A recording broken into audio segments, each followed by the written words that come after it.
So, ladies and gentlemen, let's continue our session today with the symposium part of this event. We are happy now. You know, we are the panelists and me are a lot older than the earlier panel, so we are in the more seniors, but we are still very excited about the digital world. Now, this is a panel discussions on digital and sustainable economic development. So we are happy today to have our 5 distinguished, respected speakers. So let me give a short intro for each of them. The first one is Pak Wahyu Wijayanto. He is a director of the Tourism, Creative and Manufacturing Directorate of the Ministry of National Development, or Bappenas. He will be talking today about the inclusive digital transformation for Indonesia 2045. And the next one is we have Professor Muhammad Ali Burawi. He is now Deputy for Green and Digital Transformation for our new new Nusantara Capital City Authority. Professor Burawi is a professor from the University of Indonesia. And he also holds a professorship for one respected university in Europe. Today, Professor Burawi will be talking about the smart cities, digital and smart cities, and especially in the application of the Nusantara Capital City. The next one, we are grateful to have Mr. Masao Suematsu. He is President of Denso International, now in Singapore. Earlier, he's also leading the Denso International Asia in Thailand. So Mr. Suematsu today will be talking about the electric vehicle situations. The next one, we will have Mr. Minggu. He is President of International Business from Vinvolution Fintech in China, but also he is one of the members of the directors of the fintech in Indonesia, Ada Kami, that's the name of the fintechs. And today, Mr. Minggu will be talking about the fintech industry in general. And last but not least, we are grateful to have distinguished Professor Yong Suk Ju. He is now distinguished professor at Seoul National University, and also he is a chairman of one associations in Korea that working on the ICT association in Korea. Professor Ju today will be talking about the startup ecosystem, learning from the experience of Korea. Now, the way we will handle this session is that I will invite each of the panelists to talk about 5 to 7 minutes, and then after that, I will pose one questions general to all, and then we can invite some questions from the participants. So let me start with Pak Wahyu first. Pak Wahyu, please. Thank you. Okay, thank you, Pak Doni, for the time. Yeah, hopefully I will present not more than 10 minutes. Yeah. Ladies and gentlemen, on behalf of Ibu Deputy for Economic Affairs, Ministry of National Development Planning, I would like to give some explanation here about inclusive and digital transformation for Indonesia 2045. So Ladies and gentlemen, currently we are in Bappenas preparing the draft for Indonesia long-term development plan 2025 to 2045. The draft is now being discussed with our parliament, and hopefully by the end of September or October, we will have the new law on our next long-term national development plan, 2025 to 2045. So next.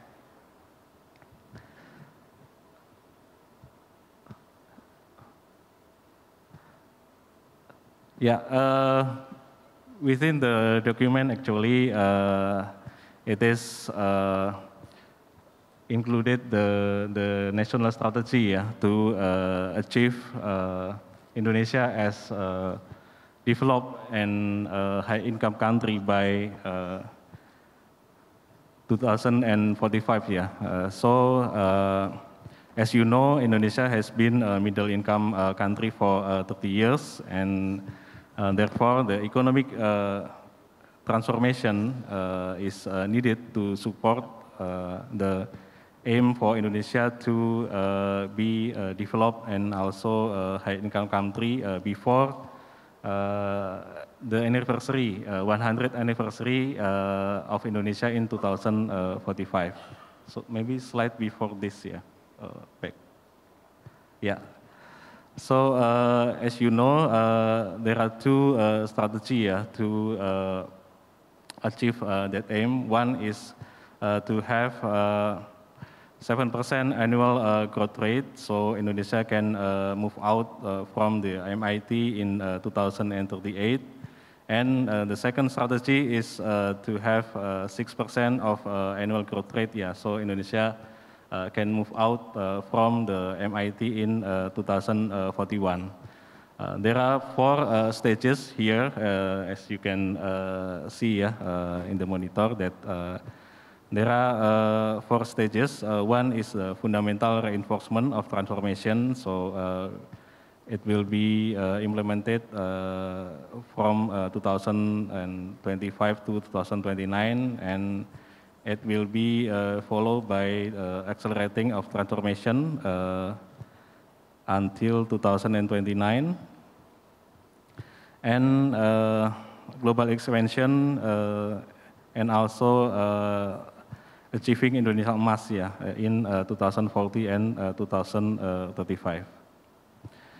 Ladies and gentlemen, within the draft of our next long-term development plan, there are 3 transformations that being planned. The first is social transformation, the second one is economic transformation, and the third is governance transformation. So in the economic transformation, there's a strategy to implement digital transformation. So with the digital transformation strategy, so we hope that the growth and then the economy will grow faster.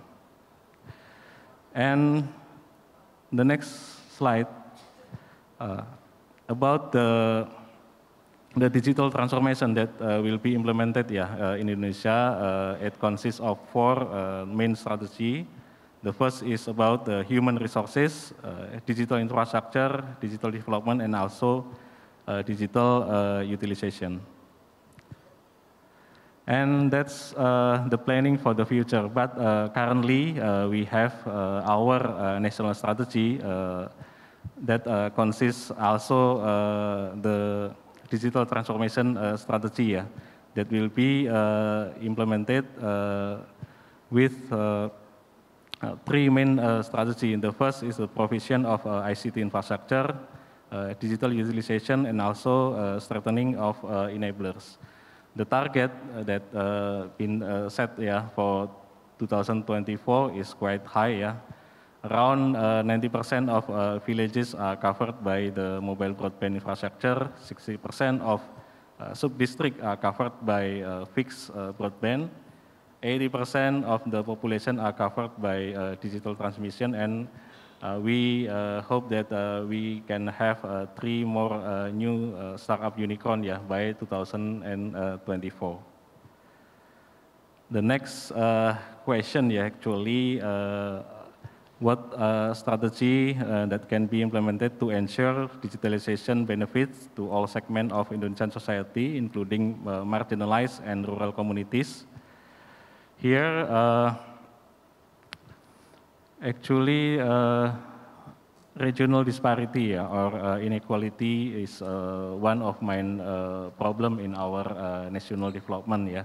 So at least there are 4 big strategy to overcome those challenges. First is by developing the community economy. And the second is increasing human resources capacity. The third is accelerating the development of regional facility and infrastructure. And then the last one is utilization of technology and information to support underdeveloped regions. And as also suggested here, that addressing digital infrastructure is key priority to move forward. So there are at least 3 key priorities in digital infrastructure aspect. First is how to improve the digital connectivity and universalize access. And then make the digital economy work for all, and also the third one is use digital technologies to provide better service to upgrade citizens' state interactions. So here, for the next 2 slides, I just want to give some example of the major projects that is being implemented by the government, especially here by the Ministry of Communication and Informatics, through the implementation of a palaparing project to support inspection of ICT service, and also expanding the access and quality of digital infrastructure to all of the villages and also regions. So by expanding access and quality of digital infrastructure to rural areas, so hopefully that the economy, local economy in rural areas and also underdeveloped region will improve, and also people can have more opportunities, more economic opportunities in the future. So here, just another example how to give some information about several initiatives that has been implemented by several ministries, including Ministry of Village and also Ministry of UMKM. So it is just give the explanation about the example how to utilize social media platform as a rural product marketplace, and also the utilization of e-commerce platform as a traditional product marketplace. Next is about how can digital education and skill development can be integrated to empower individual and enable. 1 minute more. Okay. Maybe I will talk later during the discussion, but it is give you some slides about the current strategy to improve our human resources in digital area. So it is some of the initiative included in our digital industry master plan about the development of human resources and also digital talent development. And last, it is the collaboration between the government, the community, and also the business that actually needed in order to create inclusion, efficiency, and innovation in digital age. And also the coordination between ministries as you know that some ministries have their own strategy and their own document, like us in Bapenas and also in the Ministry of Coordinating Ministry of Economic Affairs and also Ministry of Communication and Informatics. So the synchronization between document is key, and also how to build the joint effort, coordinate the effort in order to achieve the main goals. And also the government, of course, promote the collaboration between global technology giants and also our domestic business actors, including state-owned enterprise. And also, hopefully that we can build collaboration stronger in the future. Maybe that's all, just a quick presentation. I'm sorry for the time, and thank you for the time. Thank you, Pak Doni. Yeah, thank you, Pak Wahyu. Yeah, thank you. Round of applause for Pak Wahyu. So that's the vision for Indonesia 2045. Now let me invite Pak Mohammed, Professor Mohammed Barawi. Yeah, please. You can use the podium. Yeah, please. Thank you.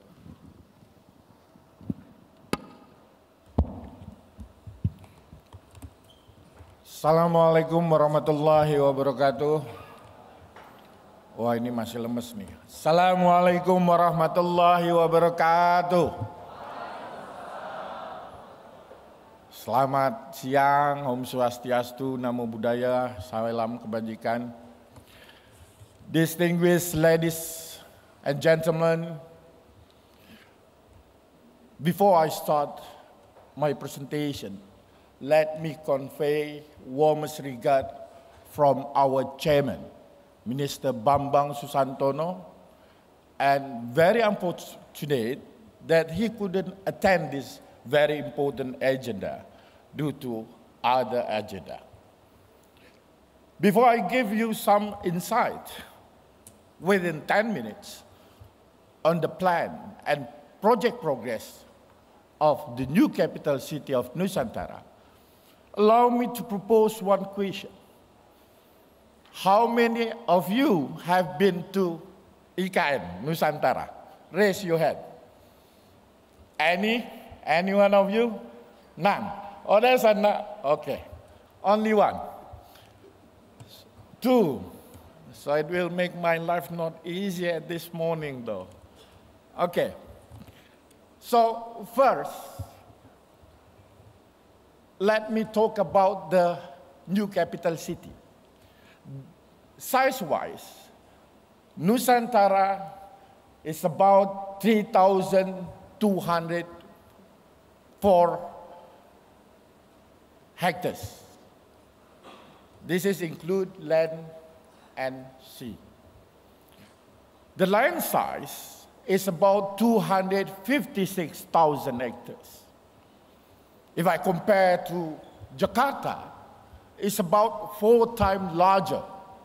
If I compare to colleague from Singapore, it's about 3.5 larger than Singapore.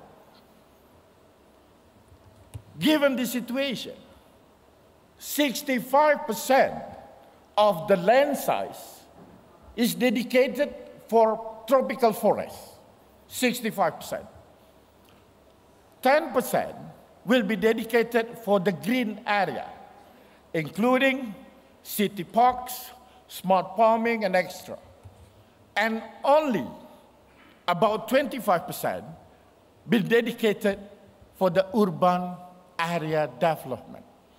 So let us imagine if 75% is dedicated for the green area and treated as the carbon sink, while the other 25%, we control the development project, the development process, the city operation, in which it produces the carbon emission. We control the carbon emission.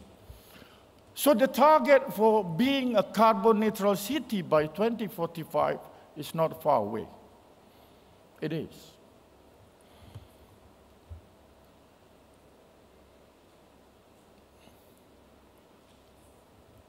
So the Nusantara has been divided into 9 economic generators. And it has been divided into 5 phases of project development, start from 2022 to 2045. You could read the 9 economic generators. The first phase of the project target by 2024 to build the central government core area. It's about 6,600, in which divided into 3 zones, 1A, 1B, 1C, and now we are focusing on the 1A. It's about 2,800 something, and the area to be built is about 921 hectares.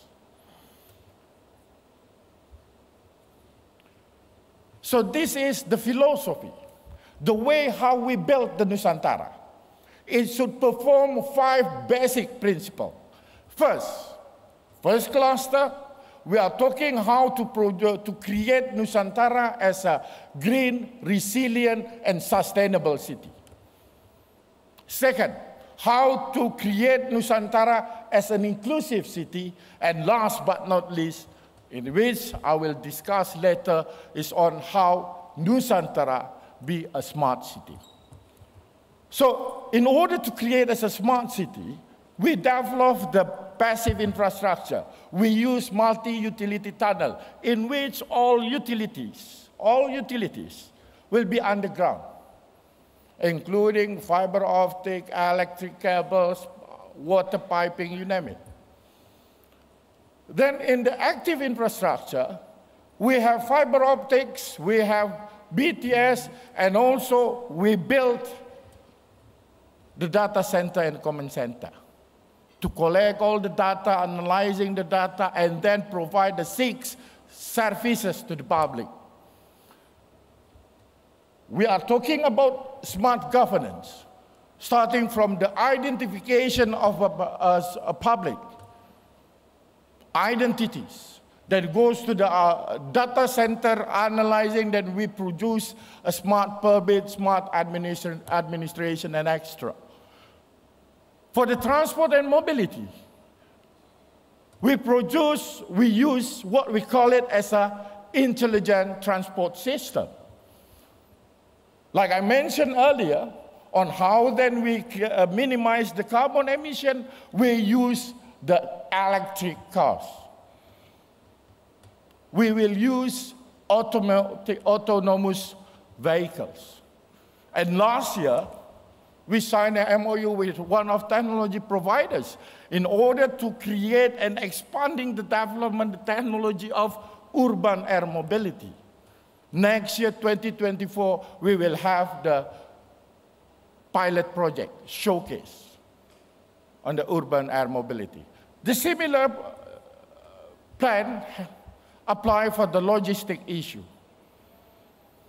And the third one is on a smart living. We create on how to manage the crowd, how to detect disaster, and also how to provide a good services for the public. And the fourth, for the natural resources and energy, smart water management. So if you compare to other colleagues from abroad now, we will have a drinking water in Nusantara, similar. We have smart waste management, as well as we use renewable energy.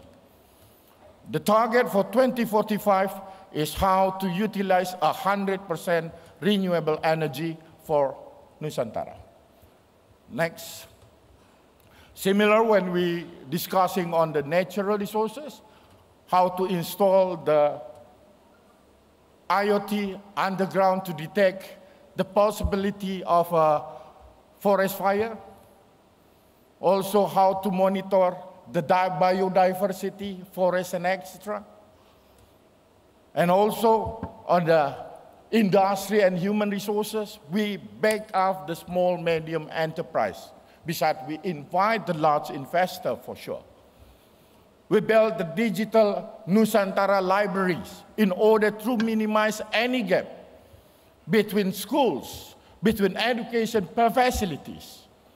And also, last but not least, I'm talking about the smart built environment, how the use of digital twin, from the planning to the operation of the city.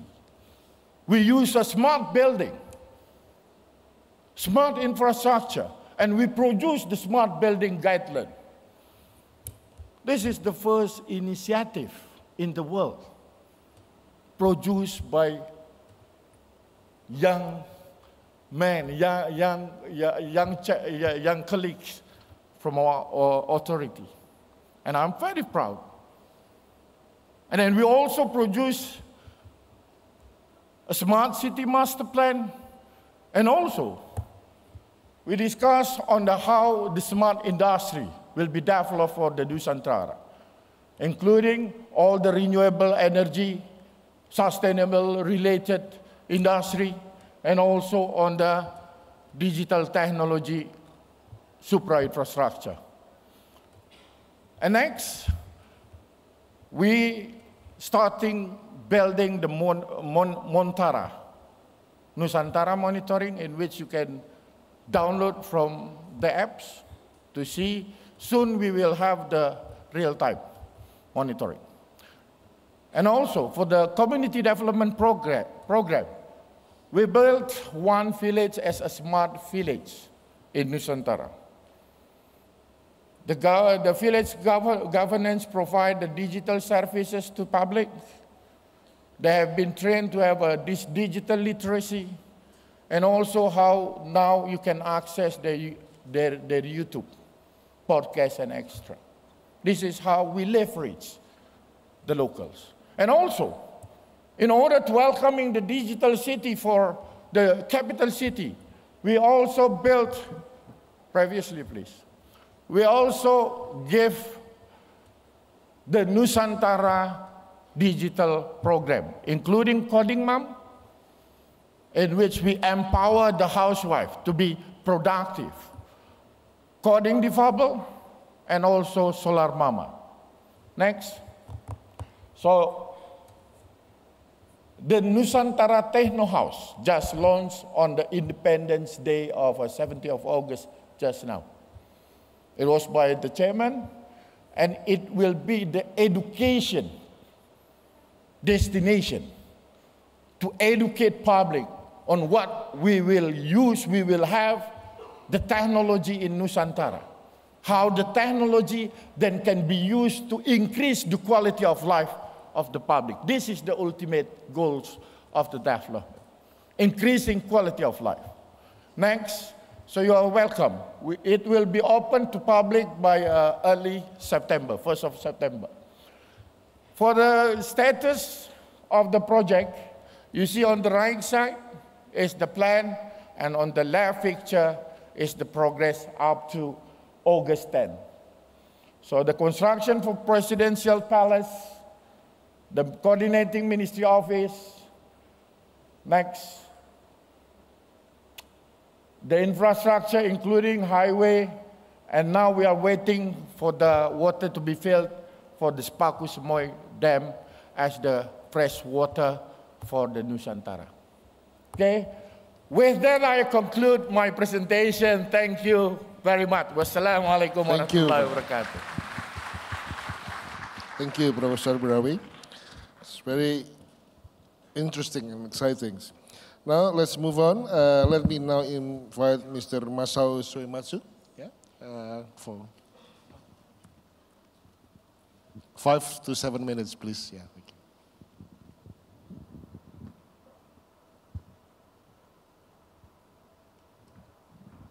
The slides? Yeah.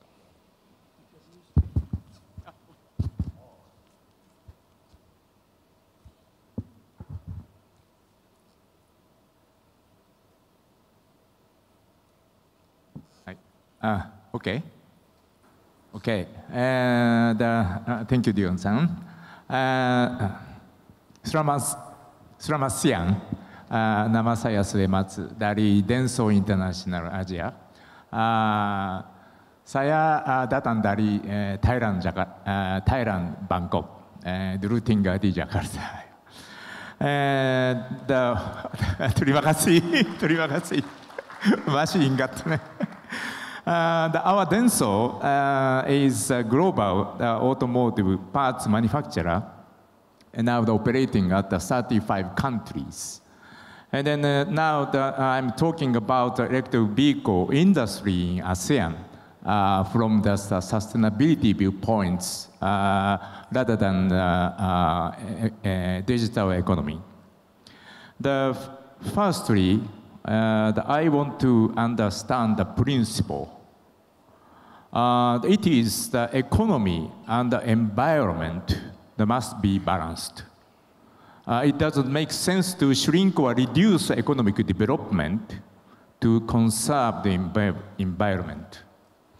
The electrification of cars is very effective for environmental conservation, so I would like to think about how to move from ICE, internal combustion engine, to battery EV practically and smoothly. At this moment, ICE is supporting our life of people and deeply rooted in the industry and the employment.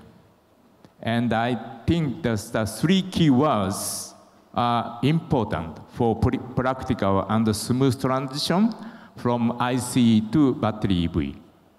The first is economic impact. The second is the technical continuity. And the third one is CO2, where to wheel. Hybrid and plug-in hybrid can provide new added value to ICE, such as motor, battery, inverter, and so on, as you can see. Additionally, there are possibilities to promote the palm oil industry that is a major industry in Indonesia for alternative biofuels. On the other hand, the direct transition from ICE to battery EV, this means we give up current ICE industry and then reduce added value. However, battery EV is a very convenient vehicle to use for short distances, so we need to think about the choice of battery EV in a way to minimize the impact to the economy and from the viewpoint of CO2, where to wheel.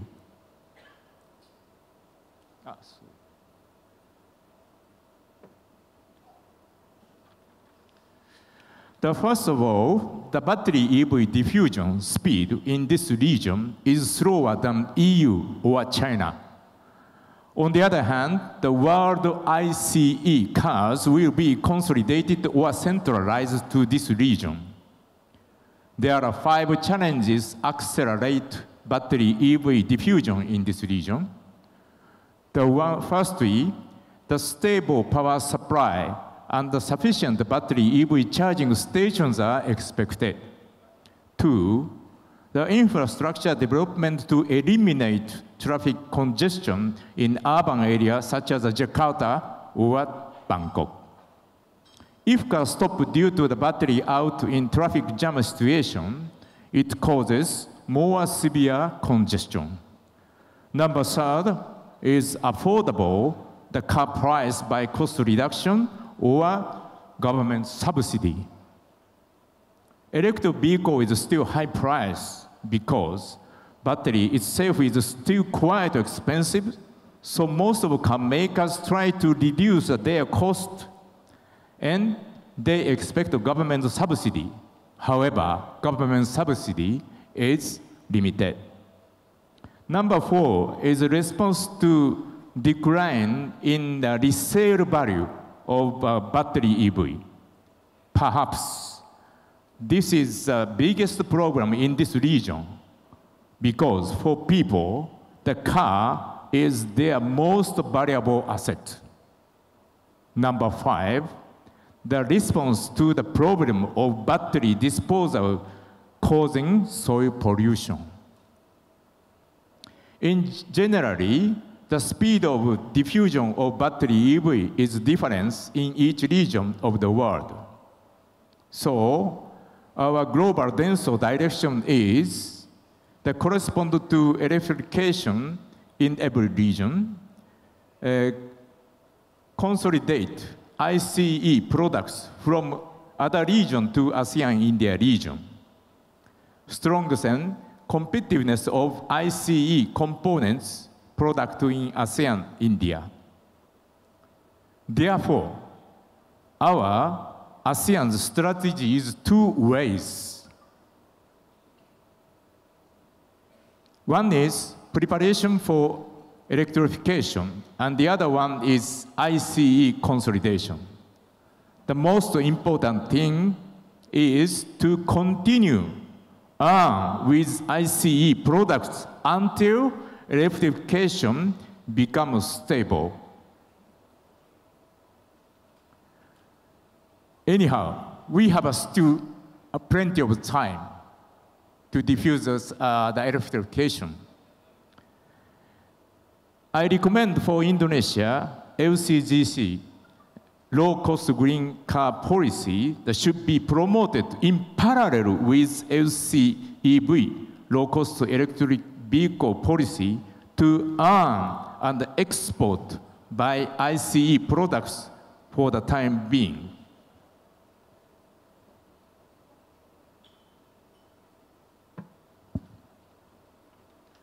When I communicate with each government in this region, every country requests to produce battery EV and battery itself in own country ahead of other countries, because they don't want to lose to other countries. Especially Thailand and Indonesia have strong feelings. This is an example of actual recommendation to Thai government. Firstly, we suggested to Thai government, it is not able to defeat China or Japan in battery EV and the battery itself, except competitive localized component in Thailand.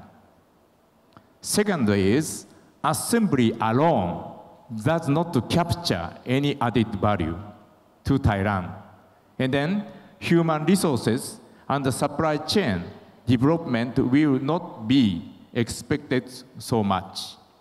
Number third is it is important to capture added value, develop industry in own country as much as possible through the localization of electrification the products. But I think assembly alone itself makes sense from the moving forward the viewpoints. However, the components localization should be together with assemble as a set.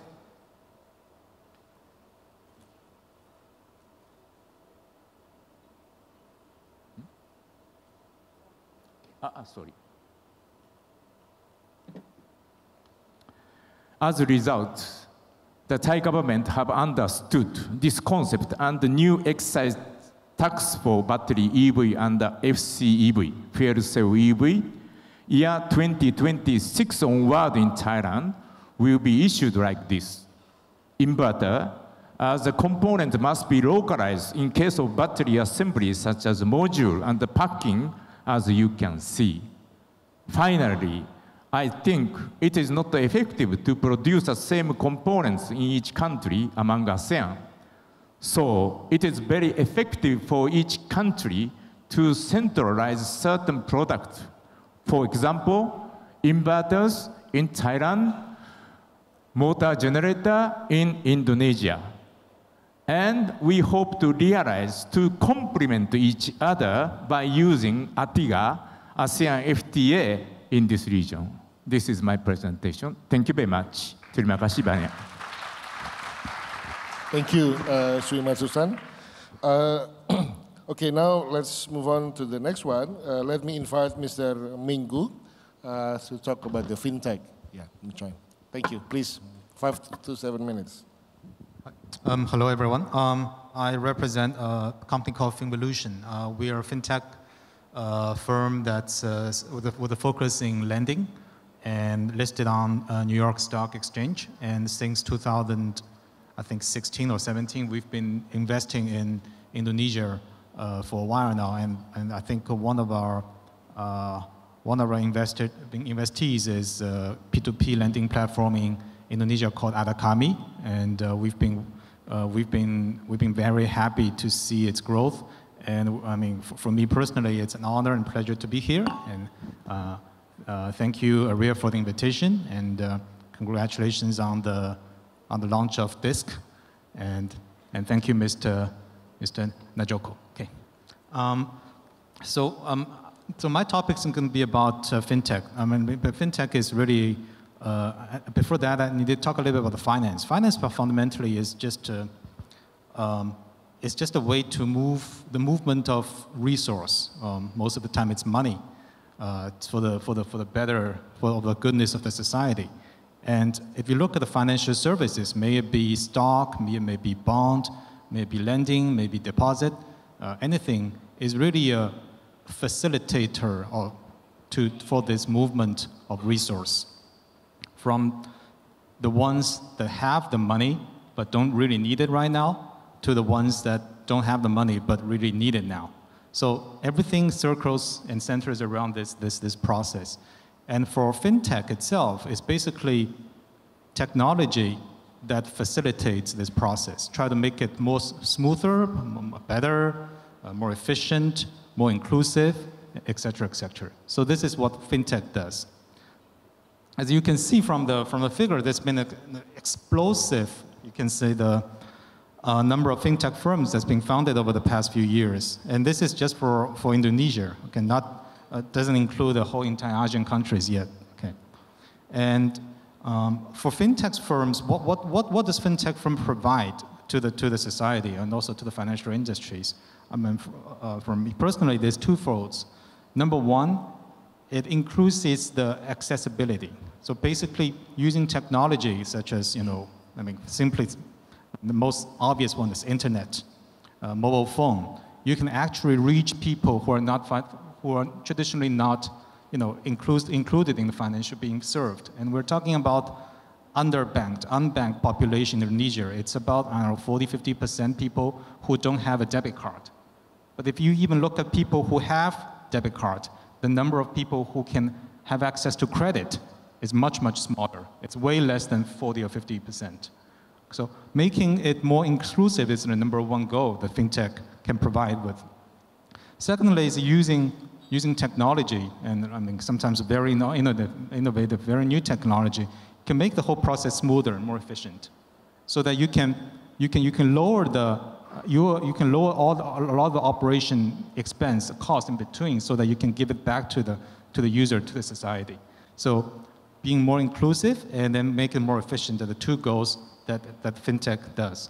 And obviously, in this figure, you can see that by far the top three the hardest area that fintech firms tend to invest in is payment, lending, and wealth management. And payment is really the infrastructure, it's the plumbing that you have to do for the money to flow. And wealth management and lending are basically two ends of the supply chain. Right? Ones that have money that needs to invest, one that needs money that needs to borrow. Okay. So indeed, this is how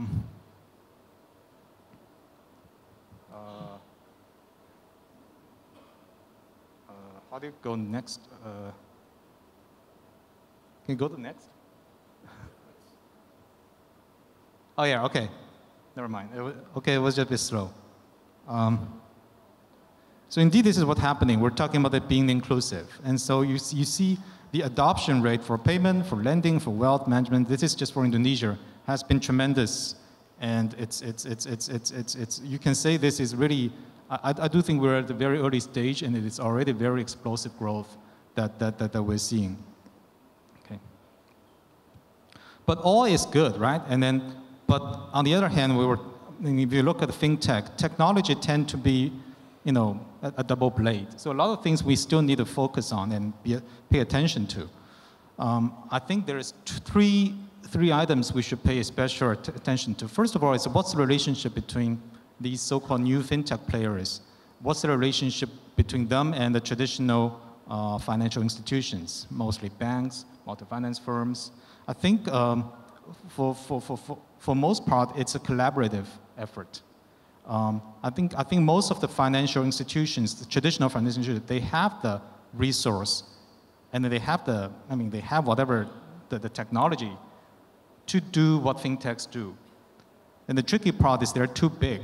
It's tough to maneuver. But for smaller firms, fintech firms, they're more agile. They can test things more easily, and then they can have like a rapid feedback without disturbing the whole entire financial infrastructure and financial ecosystem.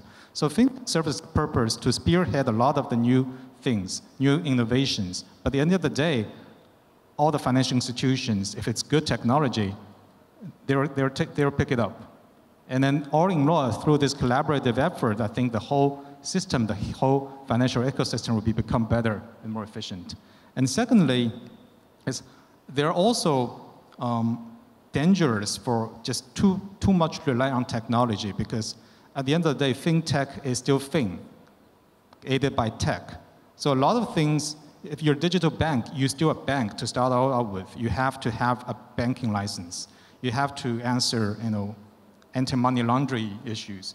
You have to look at the coverage ratio. You have to look at, Basel and all that. So fintech is still fin. So it's very important for us to realize and to accommodate a lot of the regulatory and also things like data privacy, cybersecurity, anti-money laundering. These also has to be taken care of, hopefully using technology. But if there's no technology currently available, you still have to do it the old way.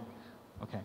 And thirdly is all this, because it's a relatively new thing. I mean, technology and banking one is relatively old, one is very new. How do you regulate this new area? And I think it's also, again, a very collaborative effort that needs to be pushed through, because we are not really, regulators don't really know what this thing should look like.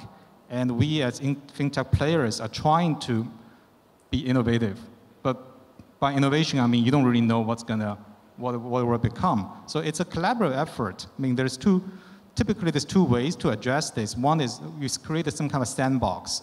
You cut out the rules. These are the things you're not allowed to do. Everything else, if you do it not too big, we can let it play. We can see how it goes. And this is indeed happening in a lot of countries, and it's been getting very good results. Secondly, it's very important to have good communication between the fintech players and the regulators. Mostly through, Indonesia is through FTech, like a foundation, organizations like FTech. It's basically a group of fintech players group together and have a conversation with the regulators. So it's like a push and pull that actually, through this process, you can make the whole thing much, much better. And personally for me, I think, and also for other companies, I think FTech has been doing a tremendously great job connecting the fintech players with OJK. Yeah. And that concludes my presentation. Thank you. Thank you so much, Mr. Minggu. Now, can I invite Professor Joe for your talk on the ecosystem for startups, please. Okay.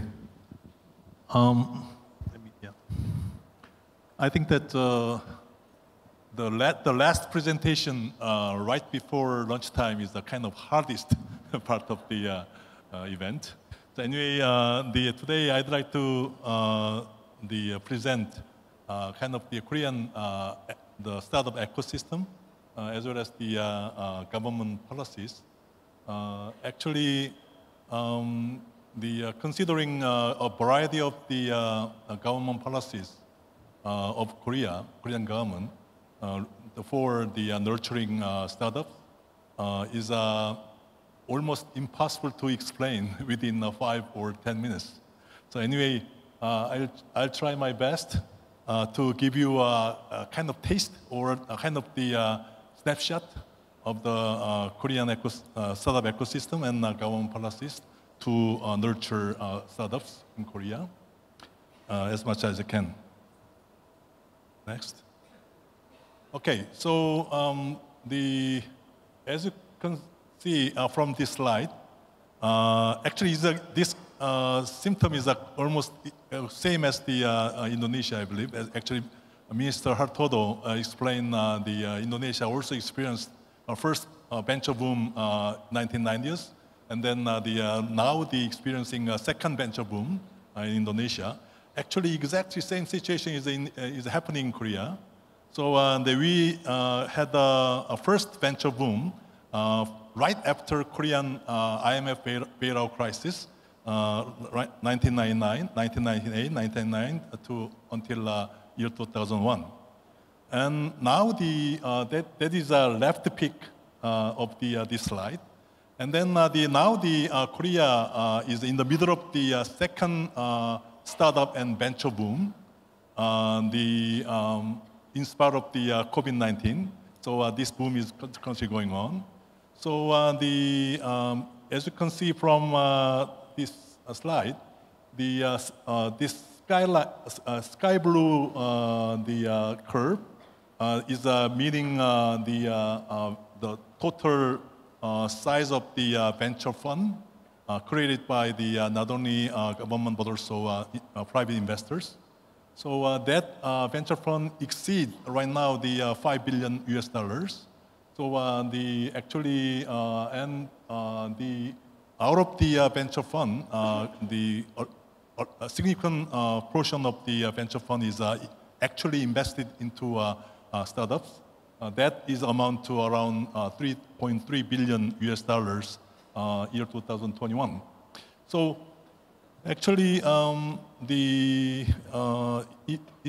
especially not only venture fund and venture investment, in terms of the number of the newly established enterprises per year is also increasing very fast. And as I explained to you, venture investment exceed the 3 billion, and now they are approaching the 4 billion. And then even angel investment, very early stage, the upfront investment, also increasing very fast. And as a result of this kind of the growth of the startup and venture businesses, their contribution to the Korean economic growth is as well as the job creation is huge. So we classify some qualified startup or scale-up companies into a venture company. So that venture company is currently estimated to exceed in Korean won 173 trillion won. Actually Korean won divided by 11 is Indonesia rupiah. So roughly 150 US billion dollars, billion US dollars is a current market cap of and valuation of the Korean newly established venture businesses. And actually that represents around 45% of the Korean Nasdaq, the stock exchange market. And actually still smaller than the market cap of the Samsung Electronics. But actually when it comes to job creation of those venture companies, this venture company is not meaning entire venture business, it's actually a qualified one. So the total job creation by those companies are the 700,000 year 2020. So actually this is almost same as the job creation made by 4 Korean the large conglomerates, including Samsung Electronics and Hyundai Motors, LG, and SK. So quite the significant contribution to the economic growth as well as the job creation. Actually, how this kind of thing happened? Actually, the role of the Korean government has been very huge the role to accomplish that kind of goal. Out of the wide spectrum of the Korean government startup policies, Actually, I'd like to say three things today. First one is the create investment-centric startup ecosystem. What does it mean? Actually, the lessons learned from our first boom burst was actually at that time the Korean government tried to create a lot of the venture business as well as startup and scale-up companies using kind of bank loans. But actually, eventually end up with, as a result of the boom burst, actually those company is facing a kind of the default situation. So based upon that kind of the lessons learned, Korean government tried to establish the investment-led startup ecosystem. So first thing and most important part of this policy is to create and establish the fund of funds. So currently the government fund of funds are composed of two big ones. So those two funds of funds actually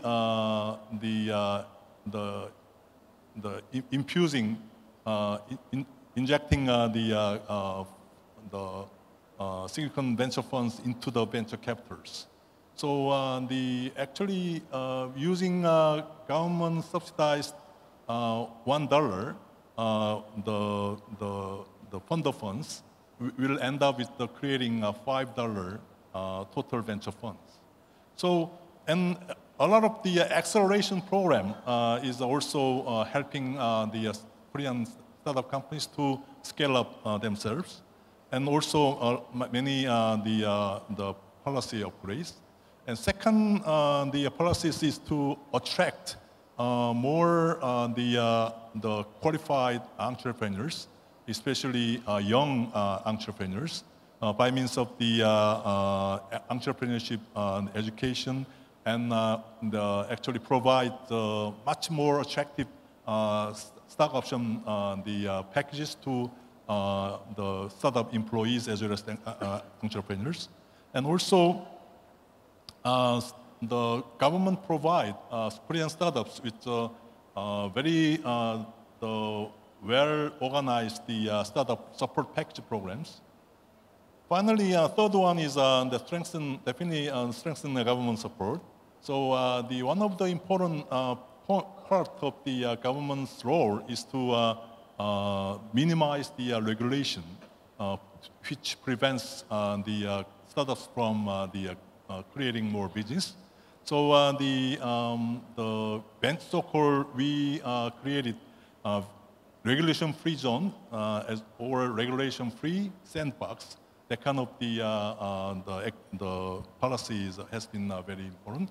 And also, Korea has the very significant number of the large-size enterprises, so-called Korean jabbers, including Samsung, LG, the Hyundai Motors.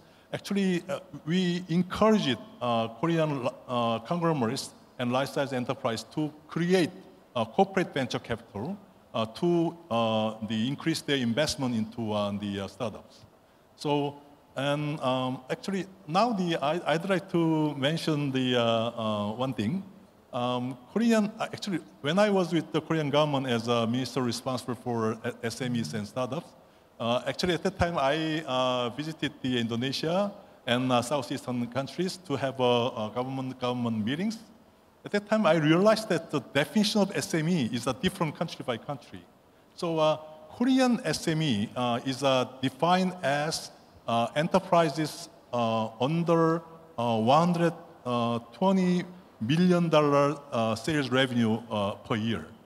But according to Indonesian SME definition, actually SME is defined as the SMEs which has the sales revenue under $4 million. The big difference. So actually, as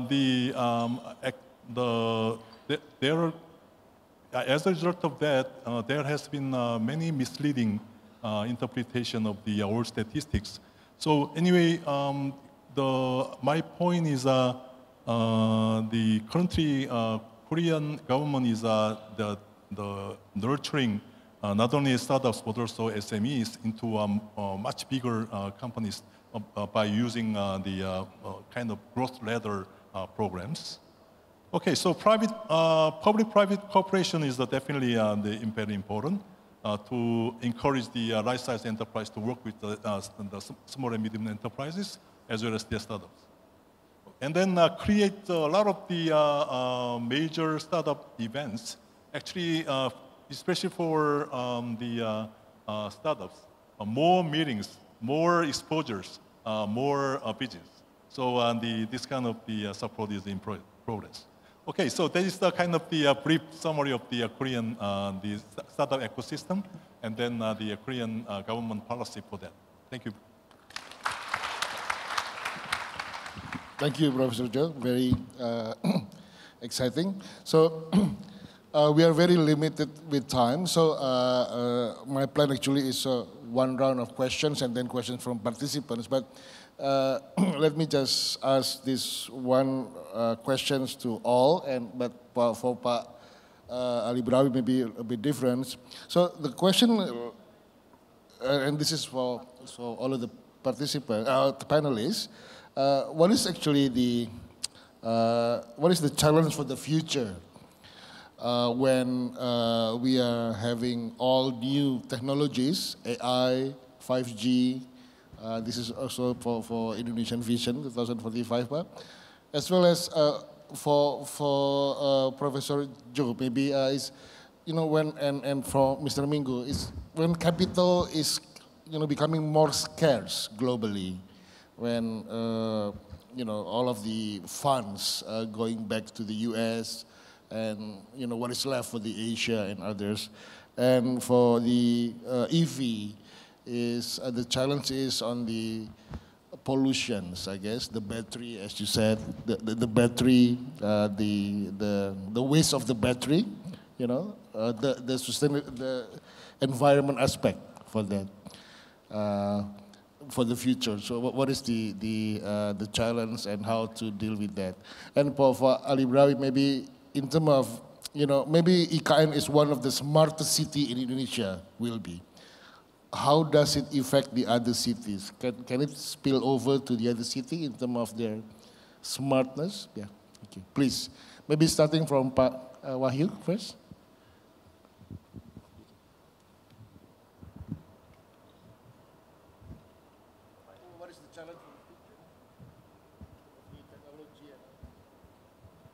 Okay, thank you for the question. Yeah, of course, the challenge for new technology always there. Yeah, technology always evolve, and basically the government usually quite behind and try to respond using the regulation and also some policy. So yeah. We are trying to formulate policies that can, flexible to respond the challenge for the development of technology in the future, as also anticipated in our next long-term development plan, Pak. So yeah, as we recognize the changes and the next development of technology, but of course we don't know yet what kind of technology that will evolve in the future. But we preparing some policies that can adapt and collaborate with all stakeholders to respond and also to formulate the new policies in the future. That's for me. Thank you, Pak. Thank you, Pak Wahyu. Pak Ali, maybe no, sorry, the last maybe, let me go with the Mr. Minggu and Professor Joe first. On the fintech and, what is the challenge for the more scarce capital in the future? So how does fintech and ecosystem deal with, well, for fintech is with the more scarce capital, and for the ecosystem is, all of this new technology development and regulatory reform. Yeah. Maybe Mr. Minggu first, yeah. Okay, so you're talking about the lack of capital? Yeah, well, in the future, how does fintech deal with the more scare capital? I mean, a lot of funding going back to US and others. I think for a company like Finvolution, we start out from actually just doing investing, just putting money in. I mean, actually, first of all, putting money in funds here, and then putting money in actual individual companies. I think that's phase one. I think it's doing pretty well. Second phase for us is really taking the technology from elsewhere, mostly in China, from the US, and try to put it in use here, implement it here. I think that's like phase two. But at the end of the day, I think for we want Arakami be an Indonesian company with a foreign gene, but this needs to be an Indonesian company. So the third phase is really the human capital. You need to have things localized as much as possible. And then one of the key issues that we're facing is talent. So I'm not that concerned about money, because when there's opportunity, there's money to be made, and there's going to be, money will come. But you have to have someone to do it here. And I think I mean, I think a lot of the panelists, a few of them actually mentioned that this is one of the key challenges, and I totally second that. Yeah. Mm-hmm. Professor Chu, yeah, please. And also for the ecosystem is how, how to develop a good one. Yeah. How to develop what? How government or how we can support a robust ecosystem for startups. Yeah. Okay. I think that I understand that your question is how the government will support the startups. Actually, I think that for the success, the kind of key success factor for a startup could be composed of three parts. First one is attracting more talented the entrepreneurs to ecosystem, and second one is accelerating, and third one is investment. So anyway, from the standpoint of the Korea, government, any government actually needs to strengthen their support in terms of those three factors. First one, more qualified and talented the manpower, and so education is important, but R&D investment is also another important point. And accelerating includes not only regular accelerating program, but also the kind of the government purchasing program of the kind of the products and services developed by startups. It will be very important. And also the kind of deregulation, as I explained to you, kind of regulation innovation reform is also very important for accelerating startups. And finally, most important part is provide startups with the full support in terms of the financing and investment. Okay, that's my answer. Yeah, thank you, Professor Joe. Now, yeah, how to deal with the pollution? Huh? The EV, the battery. Yeah. Battery issue. Okay. Thank you very much for your question. I think as the battery EV, that's technical viewpoint, not so difficult. However, electrification, only the battery is very difficult from the technology viewpoint, as you know. And then I think as this answer is maybe as the all solid battery. And then I think as almost developed as all solid battery. However, the important thing is how to produce the stable cost or stable the quality. So I think from your question, I want to say anyhow the production engineering, production technology. This is quite important for the automobile. Thank you very much. Thank you so much, Susan. Pak Ali? Yeah. Yeah, thank you. Building the Nusantara capital city is not only building the hardware, physical thing about building bridges, buildings, and extra. but it's also building the software. How then those physical things being connected in order to efficiently, effectively use the resources. And also, last but not least, the third one is very important on how we build the human resources, the brainware. So hardware, software, brainware. Related to this theme this morning, IKN, the Nusantara, is about a people, culture, and nature. So how then we balance it? You know, when we are talking about the technology, we are discussing on Industrial 4.0, pointing by colleague from Germany, and then we are talking about Society 5.0, coining by colleague from Japan. Last 5 years ago, I published articles, some articles on the Nature 5.0, the regenerative nature, because the technology itself and then people itself is not adequate without how then we maintain our Mother Earth for the future generation. So having this philosophy, then the way we could construct the Nusantara is much affected on how then we balancing those three factors. So in close, I will invite, this is a living lab, a global city for all, so I invite investors, I invite innovators, those who think beyond the limit to build the Nusantara together. With that, thank you. Thank you, Bali.